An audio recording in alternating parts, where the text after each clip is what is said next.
شروع اللہ تبارک و تعالی کے نام سے جو بڑا مہربان نہایت رحم کرنے والا ہے۔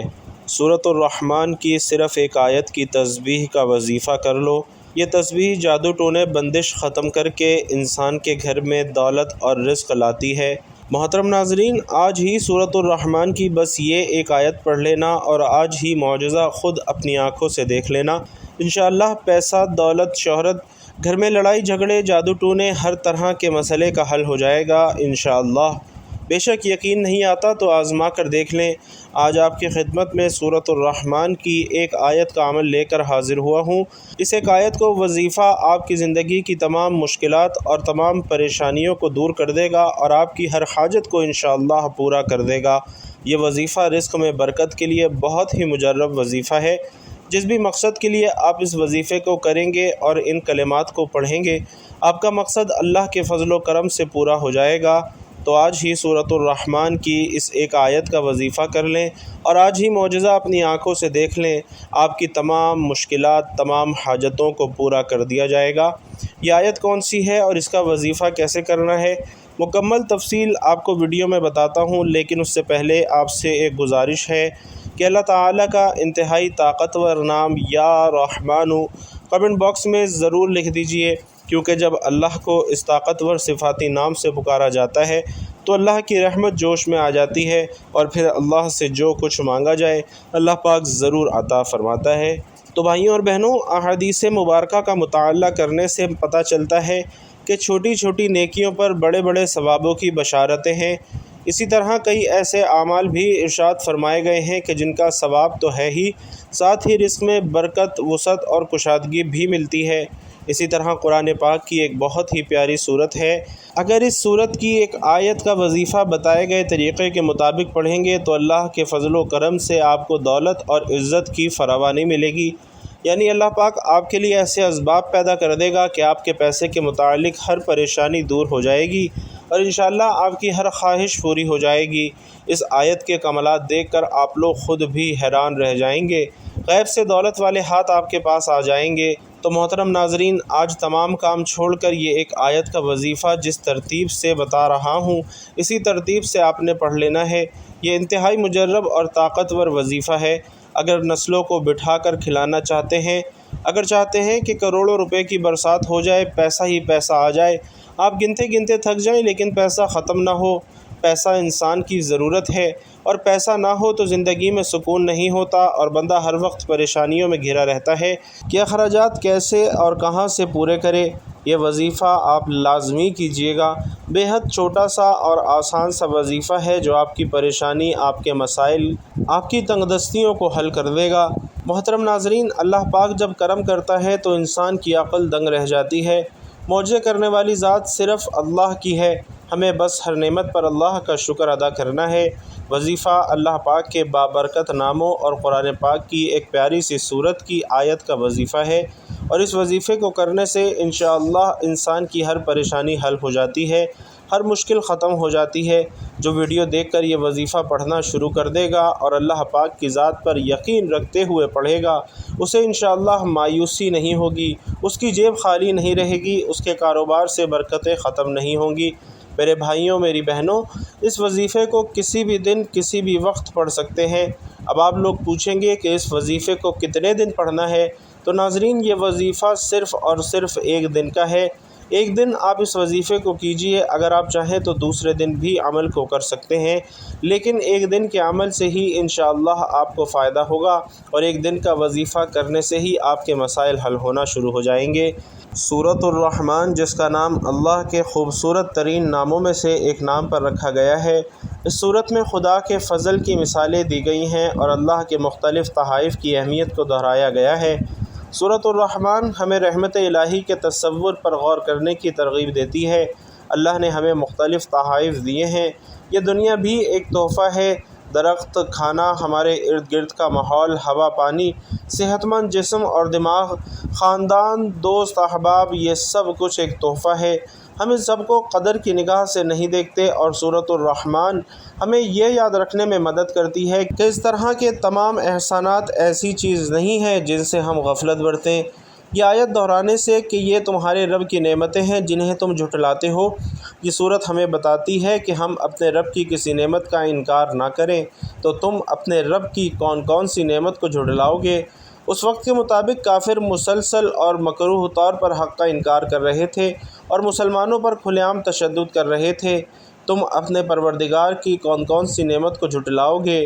در حقیقت کافروں کے لیے ایک مستقل نصیحت تھی، جو ضرر اور ناشکری میں اندھے تھے اور مسلمانوں پر بغیر کسی اشتعال حملہ کرتے اور قتل کر دیتے تھے۔ سورۃ الرحمن اللہ کی رحمتوں کی لامحدود فہرست کو انتہائی خوبصورتی سے پیش کرتی ہے کہ یہ دلوں کو چھو لیتی ہے اور سچے ایمان والوں کی آنکھوں میں آنسو لے آتی ہے۔ انسانوں میں حق کو نظر انداز کرنے کی کمزوری ہے۔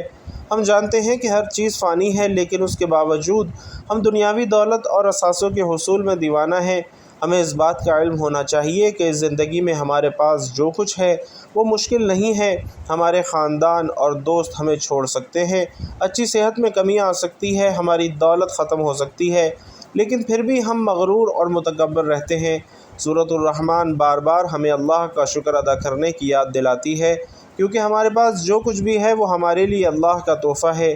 تو ہمیں چاہیے کہ ہم دنیا کے لیے کام کریں اور نیک اعمال میں مشغول ہوں اور اللہ ہی کو راضی کرنے کی کوشش کریں۔ ہمیں یہ بھی معلوم ہونا چاہیے کہ مسلمان ہونے کی حیثیت سے سورۃ الرحمن کو دل سے سیکھنا امن و سکون کا باعث ثابت ہو سکتا ہے۔ اپنے اللہ کو اللہ کے مختلف احسانات کی یاد دلا کر ہم تناؤ اور ذہنی دباؤ کا مقابلہ کر سکتے ہیں اور اپنے ایمان کو بھی مضبوط کر سکتے ہیں۔ سیدنا جابر رضی اللہ تعالیٰ عنہ فرماتے ہیں، رسول کریم صلی اللہ علیہ وسلم اپنے اصحاب کے مجمع میں ایک روز تشریف لائے اور سورۃ الرحمن کی اول سے لے کر آخر تک تلاوت فرمائی۔ صحابہ کرام چپ چاپ سنتے رہے تو آپ صلی اللہ علیہ وسلم نے فرمایا کہ تم سے تو جنات ہی اچھے جواب دیتے ہیں۔ میں نے جب بھی ان کے سامنے یہ سورت کی تلاوت کی تو جب بھی میں یہ آیت پڑھتا کہ تم اپنے پروردگار کی کون کون سی نعمت کو جھٹلاؤ گے تو وہ کہتے، اے ہمارے پروردگار، ہم تیری نعمتوں میں سے کسی نعمت کو نہیں جھٹلاتے، تیرے لیے ہی تمام تعریفیں ہیں۔ تو محترم ناظرین، وقت کی نزاکت کو مد نظر رکھتے ہوئے آئیے آج کے اس بابرکت عمل کی جانب چلتے ہیں۔ اب آپ آج کے عمل کو اچھی طرح سمجھ لیجئے کہ آپ نے کرنا کیا ہے۔ باوضو مصلی پر بیٹھ کر سب سے پہلے نبی کریم رؤوف الرحیم صلی اللہ علیہ وسلم کی ذات مبارکہ پر درود پاک پڑھنا ہے، اور درود پاک آپ کوئی سا بھی پڑھ سکتے ہیں، چاہے تو آسان اور مختصر سا درود صلی اللہ علیہ وآلہ وسلم پڑھ لیں، یا صلی اللہ علی محمد پڑھ لیں، یا پھر نماز والا درود یعنی درود ابراہیمی پڑھ لیں۔ چونکہ درود ابراہیمی کی فضیلت تمام درودوں میں سب سے زیادہ ہے، اس لیے سب سے بہتر اور فضیلت والی بات یہی ہے کہ آپ درود ابراہیمی ہی پڑھیں۔ خیر و برکت اور ثواب کی نیت سے درود ابراہیمی میرے ساتھ بھی پڑھیے گا۔ اللہم صلی علی محمد وعلی آل محمد کما صلیت علی ابراہیم وعلی آل ابراہیم انک حمید مجید۔ اللہم بارک علی محمد وعلی آل محمد کما بارکت علی ابراہیم وعلی آل ابراہیم انک حمید مجید۔ ناظرین، روز قیامت نبی کریم صلی اللہ علیہ وسلم کے سب سے زیادہ قریب وہی ہوگا جو سب سے زیادہ آپ صلی اللہ علیہ وسلم پر درود پاک بھیجتا ہے۔ حضرت ابن مسعود رضی اللہ تعالیٰ عنہ سے روایت ہے کہ رسول اللہ صلی اللہ علیہ وسلم نے فرمایا، قیامت کے دن لوگوں میں سب سے زیادہ میرے قریب وہ ہوگا جو سب سے زیادہ مجھ پر درود بھیجے گا۔ تو ہمیں درود شریف زیادہ سے زیادہ پڑھنا چاہیے، اور ویسے تو درود شریف کسی بھی وقت یا موقع کی قید کے بغیر کثرت کے ساتھ پڑھنا چاہیے۔ تاہم بعض مواقع ایسے ہیں جہاں اس کے پڑھنے کی خصوصی تاکید کی گئی ہے، اور ان میں سے کچھ تو مشہور ہیں، جیسا کہ نماز کے آخر میں، اذان کے بعد، خطبہ جمعہ وغیرہ کے بعد، اور ان کے علاوہ مزید کچھ مواقع بھی ہیں۔ حضرت فضالہ بن عبید رضی اللہ تعالیٰ عنہ بیان کرتے ہیں کہ نبی کریم صلی اللہ علیہ وسلم نے ایک شخص کو نماز میں دعا کرتے ہوئے سنا۔ اس نے آپ صلی اللہ علیہ وسلم پر درود شریف نہ بھیجا، چنانچہ آپ صلی اللہ علیہ وسلم نے فرمایا کہ اس نے جلد بازی کی ہے۔ پھر آپ نے اسے بلایا اور فرمایا کہ تم میں سے کوئی شخص جب نماز پڑھ لے تو سب سے پہلے اللہ تعالیٰ کی تعریف بیان کرے، پھر یہ کہ حضور پاک صلی اللہ علیہ وسلم پر درود شریف بھیجے، اور اس کے بعد جو چاہے اللہ سے مانگے۔ حضرت عمر بن خطاب رضی اللہ تعالیٰ عنہ فرماتے کہ بے شک دعا آسمان اور زمین کے درمیان معلق رہتی ہے اور کوئی دعا اوپر نہیں جاتی یہاں تک کہ نبی کریم صلی اللہ علیہ وسلم پر درود نہ بھیج لیا جائے۔ جب نبی کریم صلی اللہ علیہ وسلم کا ذکر کیا جائے تو ذکر کرنے والے اور سننے والے دونوں کو آپ صلی اللہ علیہ وسلم پر درود پاک بھیجنا چاہیے۔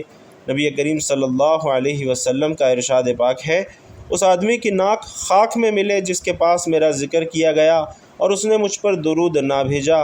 نیز ارشاد فرمایا کہ بخیل ہے وہ شخص جس کے پاس میرا ذکر کیا جائے اور وہ مجھ پر درود نہ بھیجے۔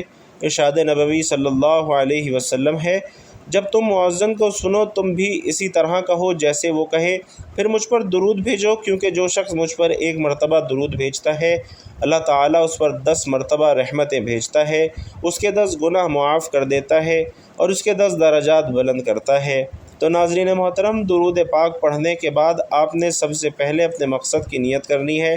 مثال کے طور پر آپ نیا گھر چاہتے ہیں، گھر مانگ لیجئے، گاڑی چاہتے ہیں، گاڑی مانگ لیجئے، یا آپ کو کوئی بڑی رقم درکار ہے تو آپ اس کی نیت کر لیں۔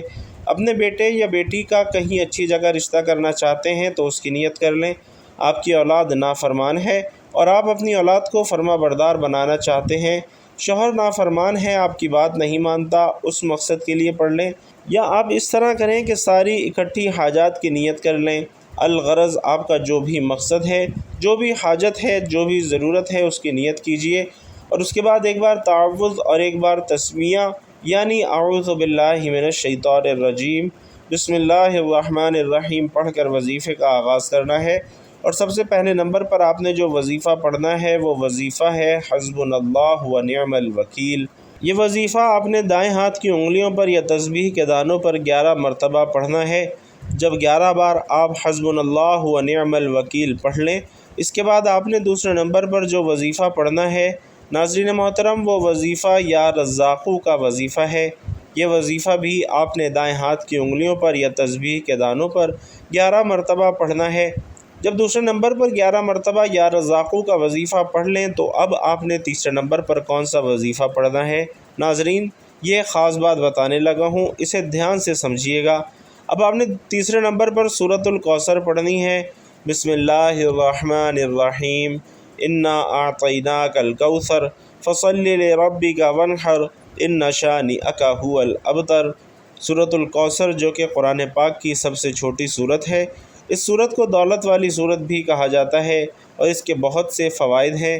تو تیسرے نمبر پر آپ نے سورۃ الکوثر کو 3 بار پڑھنا ہے، اور اس کے بعد جو سب سے خاص الخاص وظیفہ ہے اب آپ نے وہ وظیفہ پڑھنا ہے، اور وہ وظیفہ سورۃ الرحمن کی آیت فَبِأَيِّ آلَاءِ رَبِّكُمَا تُكَذِّبَانِ کا وظیفہ ہے۔ اس آیت میں اللہ رب العزت ارشاد فرما رہے ہیں کہ تم اپنے پروردگار کی کون کون سی نعمتوں کو جھٹلاؤ گے۔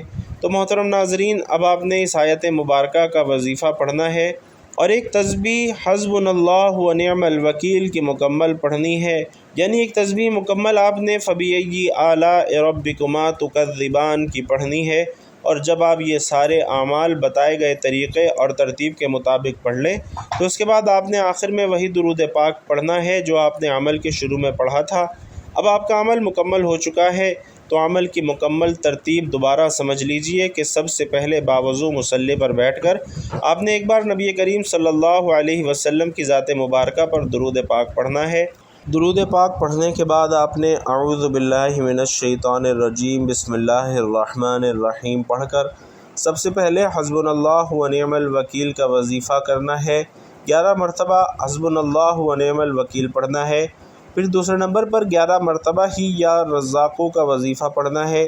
تیسرے نمبر پر 3 مرتبہ سورۃ الکوثر پڑھنی ہے، اور پھر آخری اور چوتھے نمبر پر قرآن مجید کی سورۃ الرحمن کی آیت مبارکہ فَبِأَيِّ آلَاءِ رَبِّكُمَا تُكَذِّبَانِ کو 100 مرتبہ پڑھنا ہے، اور پھر آخر میں وہی درود پاک پڑھنا ہے جو آپ نے عمل کے شروع میں پڑھا تھا۔ تو یہ عمل مکمل کرنے کے بعد آپ نے رو رو کر گڑ گڑا کر اللہ پاک سے دعا مانگنی ہے اور اپنی ساری مشکلات، ساری حاجات اللہ کے گوش گزار کر دینی ہے، اور ان تمام حاجات کو آپ نے اللہ سے پورا کروانا ہے۔ ساری امت مسلمہ کے لیے آپ نے دعا کرنی ہے۔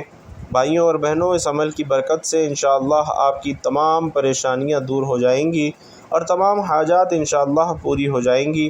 خیال رکھیے کہ یہ وظیفہ آپ کو باوضو حالت میں کرنا ہے، اور یہ وظیفہ انشاءاللہ آپ کی تمام مشکلات کو جڑ سے اکھاڑ پھینکے گا اور آپ کے رزق میں بے پناہ اضافہ کرے گا۔ حضرت ابن عباس رضی اللہ تعالی عنہ نے نبی کریم صلی اللہ علیہ وسلم سے ظاہری اور باطنی نعمتوں کے متعلق سوال کیا تو آپ صلی اللہ علیہ وسلم نے فرمایا کہ ظاہری نعمت اسلام ہے، اور باطنی نعمت یہ ہے کہ اللہ سبحانہ و تعالی نے تمہارے بداعمالوں پر پردہ رکھا ہوا ہے۔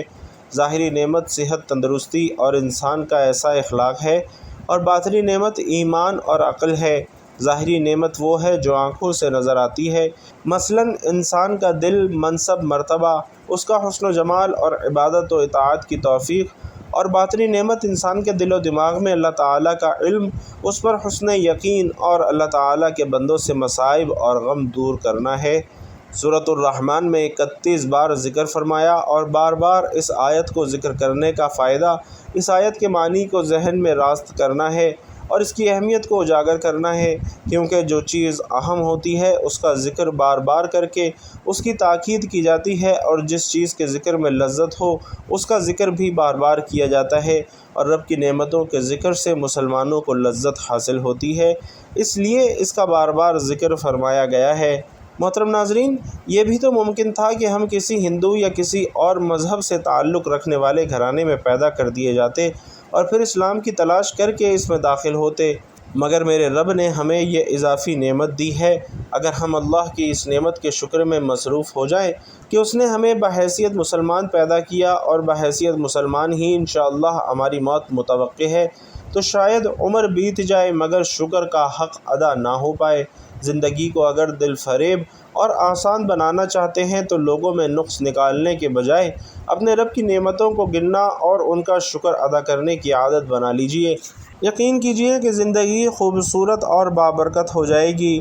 امام قرطبی رحمۃ اللہ علیہ فرماتے ہیں کہ جب لوگ ہجرت کر کے مدینہ پہنچے تو ان کا تمام جو کھانے پینے کا سامان تھا وہ ختم ہو چکا تھا، چنانچہ انہوں نے اپنا ایک آدمی نبی پاک صلی اللہ علیہ وسلم کی خدمت میں بھیجا کہ ہمارے کھانے پینے کا کوئی انتظام کیا جائے۔ وہ آدمی جب رسول اللہ صلی اللہ علیہ وسلم کے گھر کے دروازے پر پہنچا تو نبی پاک صلی اللہ علیہ وسلم کی آواز آ رہی تھی جو قرآن پاک کی تلاوت فرما رہے تھے۔ یہ آیت سنتے ہی اس کے دل میں خیال آیا کہ جب اللہ نے ہر ایک کا رزق کا ذمہ لے لیا ہے تو پھر ہم انسان جانوروں سے گئے گزرے نہیں، وہ ضرور ہمارے لیے رزق کا بندوبست کرے گا۔ وہ وہیں سے واپس آ گیا اور نبی پاک صلی اللہ علیہ وسلم کو کچھ نہ بتایا۔ ساتھیوں کے پاس پہنچا تو سب کو بلند آواز سے کہا، ساتھیوں خوش ہو جاؤ، اللہ کی مدد آنے والی ہے۔ وہ سمجھے کہ یہ بندہ چونکہ رسول اللہ صلی اللہ علیہ وسلم کے پاس عرض کرنے گیا تھا، اس لیے رسول اللہ صلی اللہ علیہ وسلم نے کھانا بھیجنے کا وعدہ کر لیا ہوگا، لہٰذا وہ خوشی خوشی اپنے کاموں میں لگ گئے اور مطمئن ہو گئے۔ ابھی تھوڑی دیر گزری تھی کہ دو بندے ایک بڑا سا برتن لے آئے جو گوشت اور روٹیوں سے بھرا ہوا تھا۔ وہ بندے کھانا دے کر چلے گئے۔ ہم سب نے شکم سیر ہو کر خوب کھانا کھایا، لیکن اب بھی کافی سارا کھانا بچ گیا تھا۔ انہوں نے یہ سوچا کہ بچا ہوا کھانا نبی پاک صلی اللہ علیہ وسلم کی خدمت میں واپس بھیج دیں تاکہ وہ وقت ضرورت استعمال ہو سکے۔ دو آدمی کھانا لے کر اب نبی کریم صلی اللہ علیہ وسلم کی خدمت میں حاضر ہوئے اور کہا، یا رسول اللہ صلی اللہ علیہ وسلم، آپ کا بھیجا ہوا کھانا انتہائی مزیدار تھا۔ نبی پاک صلی اللہ علیہ وسلم نے جب سنا تو فرمایا کہ میں نے تو کوئی کھانا نہیں بھیجا تھا۔ ایک بندے نے کہا، یا رسول اللہ، ہم بہت بھوکے تھے اور ہم نے بھوک کی حالت میں آپ کی طرف اپنا بندہ روانہ کیا تھا کہ ہمیں تھوڑا سا کھانا عنایت فرما دیں۔ اتنے میں وہ بندہ بھی آیا اور اس نے کہا، یا رسول اللہ صلی اللہ علیہ وسلم، جب میں آیا تو آپ قرآن پاک کی تلاوت فرما رہے تھے اور پڑھ رہے تھے، لہٰذا میں نے سوچا کہ جو ذات جانوروں کے رزق کی ذمہ داری اٹھا رہی ہے وہ ذات ہماری بھی ذمہ دار ہے، اسی لیے میں آپ کو بغیر کچھ کہے چلا گیا۔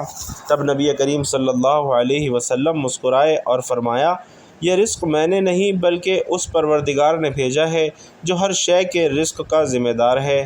تو ناظرین، پتہ چلا کہ جب آپ اللہ رب العزت پر اس حد تک یقین کرتے ہیں تو اللہ رب العزت بھی آپ کے لیے وہاں سے بندوبست فرماتا ہے جہاں سے آپ کا گمان بھی نہیں ہوتا۔